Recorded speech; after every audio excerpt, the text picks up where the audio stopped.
रब इश्रह ली सदरी व यस्सिर ली अमरी वहलुल उक़दतम मिन लिसानी यफ़क़हू क़ौली। अस्सलाम वालेकुम, doctor Sania Bashir, here consultant, diabetologist and CEO of diabetes tele care. एक सवाल जो कि मुझे काफ़ी अरसे से पूछा जा रहा था कि इस पर एक डिटेल वीडियो बनाई जाए, क्योंकि ये एक ऐसा टॉपिक है कि जिस पे पूरी मार्केटिंग सोसाइटीज़ में, सोशल मीडिया पे इसकी बहुत ज़्यादा हाइप है और इसके बारे में एग्जैक्टली मेरा ख्याल है कि शायद किसी को सही मायनों में पता नहीं है।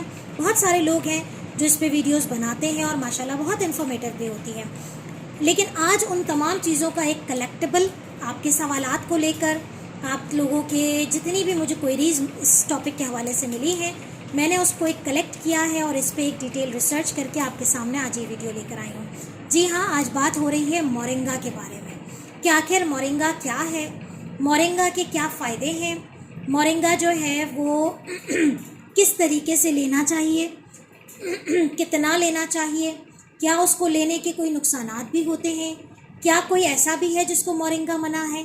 तो प्लीज़ ये तमाम सवालात हैं जो आज आप लोगों की तरफ से आए हैं और मैं उस पर आप लोगों के लिए वीडियो लेकर आई हूँ। तो इस वीडियो को एंड तक ज़रूर देखिएगा। अगर आपके जहन में भी मोरिंगा के बारे में सवालात है या आपने भी कोई कमर्शियल एडवर्टाइज देखी है जिसमें कहा गया है कि मोरिंगा से शुगर का इलाज, तो क्या आप समझते हैं, क्या आप भी जानना चाहते हैं कि मोरिंगा से शुगर का इलाज मुमकिन है, तो इस वीडियो को एंड तक ज़रूर देखिए और मुझे ज़रूर बताइएगा अपना फीडबैक कि आपने क्या इस वीडियो से समझा। मोरिंगा, जिसे मेडिकल नाम जो इसको दिया जाता है, वो इसके प्लांट को जो नाम दिया जाता है बॉटनिकली, वो होता है मोरिंगा ओलिफेरा का प्लांट होता है। जो हमारे गार्डनिंग से इंटरेस्ट रखते हैं उनको ये बात पता होनी चाहिए कि इस प्लांट का नाम है मोरिंगा ओलिफेरा। ये आम ज़बान में इसे ड्रमस्टिक ट्री कहा जाता है और पाकिस्तान में उर्दू की लोकल लैंग्वेज में इसे स्वांजना की फली का नाम दिया जाता है। स्वांजना की फली अक्सर हमारे खानों में इस्तेमाल होती है। मोरिंगा का जो प्लांट है उसके बेसिकली दो मेजर पार्ट्स होते हैं। अगर आप देखें तो इसके लीव्स होते हैं और उसका एक पॉड होता है जो एक्चुअली फ्रूट होता है या जो हम खानों में सब्जी इस्तेमाल करते हैं, स्वांजना की फली। उस फली के अंदर देखेंगे तो सीड्स होते हैं। तो बेसिकली तीन मेजर पोर्शन हैं, कुछ पत्ते हैं मोरिंगा के, इसके अलावा जो है वो इसका ये पॉड है और सीड्स है। अब बात यह है कि इस पौधे के, इस प्लांट के क्या क्या फ़ायदे हैं।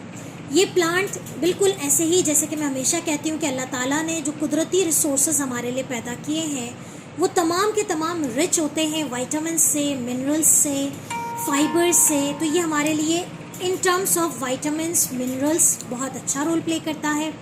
फाइबर भी इसके अंदर खूब होता है। नेक्स्ट क्वेश्चन ये आता है कि आखिर इसका कौन सा हिस्सा मेडिसिन पर्पस के लिए यूज़ होता है। तो मोरिंगा का जो पौधा है वो बहुत सारी मेडिसिन पर्पस के लिए यूज़ होता है, जिसमें जोड़ों का दर्द है, जिसमें ब्लड प्रेशर है, शुगर है। लेकिन इसका कौन सा हिस्सा, ये बड़ा इम्पॉर्टेंट है। इसके पत्ते जो होते हैं इसका यूजुअली पाउडर बना के इस्तेमाल किया जाता है एज अ मेडिसिन। सवाल ये है कि वो किस तरीके से इन मेडिसिन में यूज़ होता है और क्या वाकई ये चीज़ है कि मोरिंगा के पत्ते से शुगर का इलाज होता है। तो देखें, मैं हमेशा एक बात लाजिम कहती हूँ कि अल्लाह ताला ने इस दुनिया में जो हर बीमारी के इलाज रखे हैं उसके मुख्तलिफ मोड्स हैं। जैसे हम जो ट्रीटमेंट करते हैं वो एलोपैथिक ट्रीटमेंट होती है। इसके अलावा हमारे पास हर्बल ट्रीटमेंट भी है, होम्योपैथिक ट्रीटमेंट भी है। इसके अलावा जो है हमारे पास स्पिरिचुअल ट्रीटमेंट भी होती है और भी बहुत सारे कुछ ट्रीटमेंट के मोड्स होते हैं।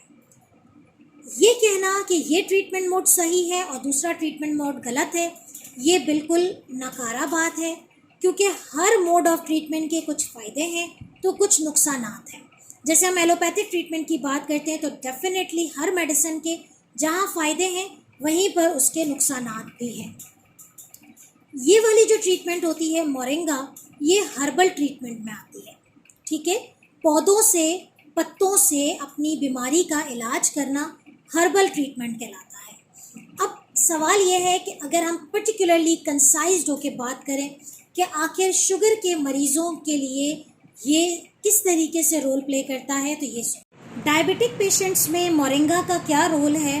तो मोरिंगा जो है उसके अंदर पर्टिकुलरली कुछ एंटीऑक्सीडेंट्स मौजूद होते हैं जो कि हमारी बॉडी में जो डायबिटिक पेशेंट होते हैं ख़ास तौर पे, उसमें शुगर लेवल्स को वो स्टेबलाइज़ करता है, क्योंकि एंटीऑक्सीडेंट जितने भी होते हैं वो एक्चुअली रोल प्ले कर रहे होते हैं कि आपके हार्मोन लेवल को, इंसुलिन को स्टेबलाइज़ करते हैं, इंसुलिन की सेंसिटिविटी को बढ़ाते हैं। कुछ रिसर्चर्स का कहना है कि मोरिंगा के अंदर ऐसी प्रोटीन मौजूद होते हैं, ऐसे केमिकल्स मौजूद होते हैं जो बिल्कुल इंसुलिन की तरह एक्ट करते हैं और इंसुलिन की तरह ही शुगर के लेवल्स को कंट्रोल करते हैं। और इंसुलिन की तरह, क्योंकि वो उनकी शेप, उनका स्ट्रक्चर इंसुलिन की तरह होता है, तो वो शुगर जो है उसको अंदर लेके जाते हैं और इस तरह से ब्लड ग्लूकोज को स्टेबलाइज करते हैं। कुछ रिसर्चर्स का ये भी कहना है कि मोरिंगा जो है वो पेंक्रियाज से, यानी कि जो लबलबे से इंसुलिन की सिक्रीशन को बढ़ा देती है। तो कंक्लूजन ये है कि अगर मोरिंगा शुगर लेवल को कंट्रोल करती है तो वो सिर्फ टाइप 2 डायबिटिक पेशेंट्स में करती है, क्योंकि टाइप 1 में तो इंसुलिन मौजूद ही नहीं है, ठीक है। और टाइप 1 वालों में चूँकि एक रोल मुख्तलिफ रिसर्चेस हैं, स्ट्रॉन्ग एविडेंस किसी का भी नहीं है। रिसर्च में यही साबित हुआ है कि मोरिंगा ब्लड शुगर को लो करने में रोल प्ले करती है।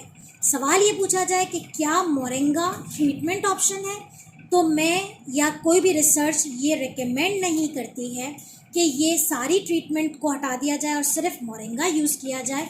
तो ऐसा नहीं है, ये एक ऑगमेंटेड थेरेपी है, यानी कि अगर आप फॉर एग्जांपल आपकी शुगर इस लेवल पे है कि आप लाइफस्टाइल से कंट्रोल कर रहे हैं, तो अपनी डाइट में as a dietary supplement moringa को ऐड कर लीजिए, तो आपकी शुगर लेवल्स कंट्रोल होना शुरू हो जाएंगे। अगर आप मेडिसिन पे हैं और टाइप 2 पेशेंट है और इंसुलिन पे हैं, तो हो सकता है कि आपको कुछ हद तक अपनी मेडिसिन के डोजेस को रिड्यूस करने में हेल्प मिलेगी, ठीक है। तो इट टोटली वेरीज। हमेशा याद रखें कि मोरिंगा, यस, अगर मुझसे पूछा जाए कि ब्लड शुगर को लो करती है, तो yes it lowers the blood sugar, लेकिन किस पेशेंट में कितनी और किस तरीके से है ये आपका डॉक्टर ही बेहतर बता सकता है, कि आप इंडिविजुअल वेरी करता है। अब लाइक फॉर एग्जांपल एक बंदा 13 HbA1c पे खड़ा हो और हम उससे कहें कि आप सिर्फ मोरिंगा इस्तेमाल करो, तो ऐसा नहीं है। लेकिन अगर आप बहुत प्री डायबिटिक स्टेज पे हैं, अर्ली डायबिटिक स्टेज पे, और आपको सिर्फ लाइफस्टाइल एडवाइस की गई है या आपको जो है वो बहुत कम मेडिसिन एक डोज दिया गया है, तो आपको जो है वो मोरिंगा बूस्ट कर सकता है। और अगर आपको ज़्यादा डोज ओरल मेडिकेशन का है, तो हो सकता है कि मोरिंगा के लेने की वजह से आपको अपनी मेडिसिन का डोज कम से कम लेने के लिए जो है वो आपकी बॉडी हैबिचुअल हो जाए, ठीक है। ये बात क्लियर हो गई कि मोरिंगा जो है वो किस तरीके से हमारे ब्लड शुगर को कंट्रोल कर रहा है और किन पेशेंट्स को कैसे, तो ये इंडिविजुअलाइज होता है। तो कभी भी ऐसा ना हो कि आप डायबिटिक हैं और डॉक्टर की तमाम एडवाइस पे भी फॉलो कर रहे हैं और मोरिंगा लेना शुरू कर दी। फिर अक्सर क्या होता है, लोग मेडिसिन स्टॉप कर देते हैं और मोरिंगा को कुछ टाइम कंटिन्यू रखते हैं, फिर मोरिंगा भी स्टॉप कर देते हैं और फिर एट द एंड वो कोई डायबिटीज़ की कॉम्प्लिकेशन के साथ आते हैं। तो जब भी आप किसी ट्रीटमेंट मोड को ऐड करते हैं अपनी लाइफ में, तो प्लीज़ अपने डॉक्टर के साथ एक डिस्कशन प्लान बनाइए, उसको प्लान ऑफ एक्शन को लीजिए, उसकी ऑब्जर्वेशन कीजिए और फिर इसको परस्यू कीजिए, ठीक है। कि मोरिंगा को कितना कंज्यूम करना मुनासिब होता है। 1 teaspoon only recommended, the daily 1 teaspoon dose is equal to 2 gram 2 gram moringa leaf powder, ठीक है। एक बात मैं पहले भी रिपीट कर चुकी हूँ कि सिर्फ और सिर्फ मोरिंगा के पत्तों में शुगर को कम करने की सलाहियत होती है। तो अगर आप डायबिटिक पेशेंट हैं और जैसे मैंने आपको बताया आपने उस हिसाब से मोरिंगा शुरू करनी है, डॉक्टर के साथ कनेक्ट होना है, नॉट मोर देन 1 टीस्पून से ज़्यादा आप नहीं लेंगे। सवाल आता है कि मोरिंगा को कैसे इस्तेमाल करना चाहिए, तो 1 टीस्पून किसी भी लिक्विड में, चाहे चाय में डाल लीजिए, चाहे आप पानी में डाल के पी लीजिए, वॉटेवर जो भी लिक्विड है उसके अंदर आप डाल के उसको इस्तेमाल कर सकते हैं। एक सवाल जो मोरिंगा के बारे में आप लोग पूछते हैं कि कैप्सूल, आजकल बहुत ज़्यादा कैप्सूल्स आने लगे मोरिंगा के, बाकायदा अवेलेबल है फार्मेसी पे, बहुत सारे लोग ये कैप्सूल कंज्यूम कर रहे हैं और मुझसे पूछते हैं कि कैप्सूल बेहतर है या लीफ।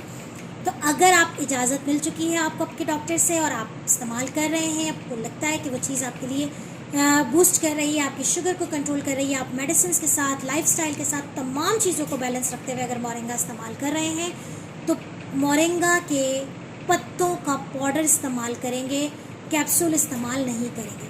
क्यों भला? वजह ये होती है कि कैप्सूल के अंदर भी कुछ नहीं होता, कैप्सूल के अंदर भी पत्तों का पाउडर ही होता है, लेकिन एक कैप्सूल के अंदर जितनी क्वांटिटी आती है वो आपके लिए कोई फ़ायदा ही नहीं दे रही है।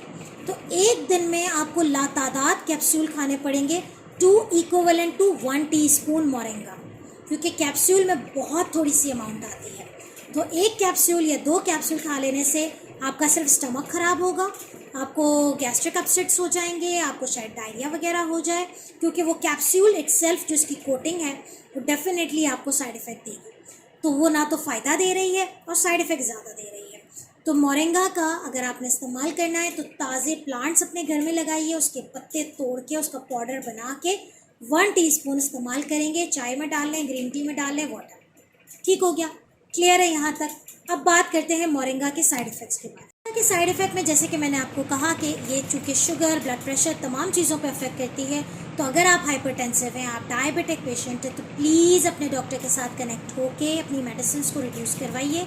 अदरवाइज़ मोरिंगा लेने से हो सकता है आपको चक्कर आना शुरू हो जाए, आपको जो है वो हार्ट रेट बिल्कुल रिड्यूस हो जाता है। क्योंकि ये आपके ब्लड प्रेशर को बहुत डाउन करती है, हार्ट रेट को बहुत डाउन करती है। लेकिन प्लीज़ खुदारा, moringa is not a treatment option. वो चीज़ें कम कर रही है, लेकिन आपने अपनी लाइफस्टाइल को ऐसा ना हो कि आप सारा दिन बैठे रहें और मोरिंगा पीते रहें, तो इट इज़ नॉट गुड। वो सिर्फ 1 टीस्पून की इजाज़त है, जो कि आपको सिर्फ बूस्ट और आपकी जो मैनेजमेंट है उसको ऑगमेंट करेगा। ठीक है, क्लियर हो गया कि आपका जो सबसे बड़ा साइड इफ़ेक्ट है वो यही है कि वो blood pressure, sugars, heart rate सब चीज़ों को लोअर डाउन ज़्यादा करता है। तो अगर आप मेडिसिन ले रहे हैं तो प्लीज़ उसकी आप एडजस्टमेंट ज़रूर करवाइए। इसके अलावा गैसेस की शिकायत होना मोरिंगा लेने से, डायरिया की शिकायत होना, गैस ब्लॉटिंग बहुत ज़्यादा पेट में ग्राइपिंग हो जाती है, तो ये इसके कॉमन साइड। मोरिंगा चूँकि लेग्जेटिव इफेक्ट देता है, तो इसलिए डायरिया मोरिंगा लेने से बहुत ज़्यादा कॉमन है और जो इंटॉलरेबल होता है, जबकि ये आपकी हो सकता है कि आपकी शुगर्स को बढ़ा दे, क्योंकि बॉडी में डिहाइड्रेशन होगी और फिर शुगर का लेवल बढ़ जाएगा।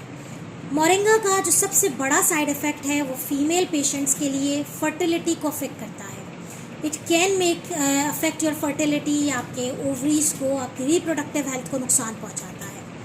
मोरिंगा जो है वो थायरॉक्सिन की मेडिकेशन जो हाइपोथायरॉइड के पेशेंट लेते हैं उसको उसके साथ इंटरैक्ट करता है और उसके जो पॉजिटिव इफ़ेक्ट है उसको कम कर देता है। तो हाइपोथायरॉइड वाले पेशेंट्स को मोरिंगा नहीं लेना है। Female with the reproductive age moringa नहीं लेना है। प्रेगनेंसी मोरिंगा नहीं लेना है। तो ये वाली चीज़ें हैं जिसमें आपने मोरिंगा नहीं लेना। मोरिंगा कुछ एंटीबायोटिक्स के साथ भी करता है, तो अगर आप इन्फेक्शन आपको हो जाए तो आप अपने डॉक्टर के साथ, जिस भी डॉक्टर के साथ कनेक्टेड है उनसे ज़रूर पूछिएगा कि जो एंटीबायोटिक आपको दे रहे हैं वो मोरिंगा के साथ जो है वो इंटरलिंक ना करें, वरना वो एंटीबायोटिक का इफेक्ट रिड्यूस हो जाएगा। In the same way moringa anti diabetic medication यानी कि जो ओरल हाइपोग्लाइसेमिक्स दी जाती हैं उसके इफ़ेक्ट को जो है वो बूस्ट करता है। तो हाइपोग्लाइसीमिया ज़्यादा होता है तो उसके डोजेस को एडजस्ट करना बहुत ज़रूरी है। ऐसा टाइम मोरिंगा को लेने का बेहतरीन है। तो कहा जाता है कि अगर आप तमाम चीज़ें आपने देखी, कॉन्ट्राइंडिकेशंस को रूल आउट कर लिया, तो मॉर्निंग टाइम 1 टीस्पून इन सम लिक्विड बेहतरीन चॉइस है। तो आई थिंक आपके मोरिंगा के बारे में तमाम सवालात क्लियर हो गए होंगे। अगर स्टिल कोई सवाल है तो प्लीज़ हमें पोस्ट कीजिए, हमें कमेंट कीजिए, व्हाट्सएप पे बताइए और बताइए कि क्या आज मोरिंगा के बारे में तमाम क्वेरीज क्लियर हो गई। मुझे उम्मीद है कि तमाम सवालात के जवाबात मिल गए होंगे। मुझे दुआओं में ज़रूर याद रखिएगा। अपना ख्याल रखिएगा। अल्लाह हाफ़िज़।